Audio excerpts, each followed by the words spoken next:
ગામડાની નવરાત્રી, શહેરની નવરાત્રી. તમારે નવરાત્રી હોય એની કરતા લવરાત્રી હોય એવું લાગે. અરે અમારી નવરાત્રીમાં તો ફિલ્મી સ્ટેપ દાંડિયા હોય. અમારા ગામડાની બહેની સામે તમારા ફિલ્મી સ્ટેપ દાંડિયા ધ્રીકઈ નો હાલે. અરે અમારે ગરબા રમવા માટે તો વિશાળ ગ્રાઉન્ડ હોય. અરે અમારા મંડપની હેઠી જે રમવાની મજા આવે ને એ તો તમે માણી જ ન શકો. અરે અમારે તો નાસ્તાની સુવિધા હોય. અરે તમે એને નાસ્તો કહેતા હશો, અમે તો એને પરસેદી કેવી. અરે અમારા ગ્રાઉન્ડમાં તો એટલી બધી કલર વાળી લાઈટો હોય ને કે રમવાની મજા જ આવે. અરે અમે તો ધર્મના દીવાની સોચ ઉપર જ ગરબા રમી નાખવી. અરે અમારે તો એન્ટ્રી પાસની સિસ્ટમ હોય. અરે અમારે એવું કઈ ન હોય, અમારે તો બસ ખાલી મન ચોખ્ખું હોય ને એટલે રમવા હાલ્યું આવવાનું. અરે અમારી સિટીમાં તો એટલા ગ્રાઉન્ડ હોય ને કે તમારે જ્યાં રમવા જવું હોય ને જઈ શકો.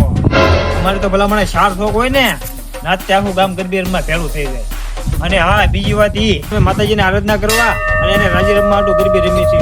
તમારી કોને લવરને દેખાડવા હાટું નહીં. હા ભાઈ, જે હોય આવી નવરાત્રી નવરાત્રી જ કહેવાય. ઓય ઉભો રે, ક્યાં જાશો? પગી જતો એટલે ઓય ઉભો રે, શહેરની નવરાત્રી.